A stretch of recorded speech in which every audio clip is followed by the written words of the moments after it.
Hello everyone, हिजो चाहिँ हाम्रो घरमा मम्मीको दिदीबहिनी समूह आन्टीहरू आउनुभएको थियो। यहाँहरू चाहिँ सबैजना मेरो सानीमा साथी हुनुहुन्छ। यो समूह चाहिँ हरेक महिनाको दोस्रो शनिबार पर्ने रहेछ। शनिबार भएपछि सबैजनालाई फुर्सद पनि भयो, आउन पाउनुहुने पनि भयो सबैजना। अनि हिजो चाहिँ एकादशी पनि परेको, हरिशयनी एकादशी, तुलसी रोप्ने दिन। सबैजना आन्टीहरू आफ्नो आफ्नो घरमा तुलसी रोपेर पूजा गरेर चाहिँ हाम्रो घरमा खाना खान आउनुभयो। जहाँसम्म बस्ने हो त्यहाँ खाना खाने नियम रहेछ।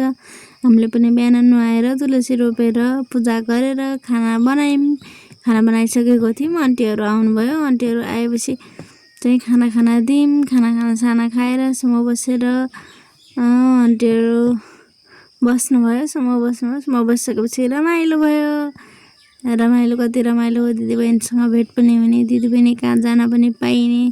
यो समूह चाहिँ साँच्चीकै राम्रो समूह रहेछ। सबैजनासँग भेट पनि हुने, रमाइलो पनि भयो। अनि यस्तै हजुरहरूले पनि यस्तै समूह बनाएर बस्नुहोला। सबै कहाँ जान पनि पाइन्छ, रमाइलो हुन्छ। अनि चाहिँ दिनभरि रमाइलो गरेर समूह बसेर आन्टीहरू चाहिँ आफ्नो आफ्नो घर जानतिर लाग्नुभयो। अब घर पनि जानै पर्यो, साँझ जानै पर्यो घर। सबैजना जान लाग्नुभयो घर। हिजो चाहिँ हाम्रो घरको काम यही हो साथीहरू।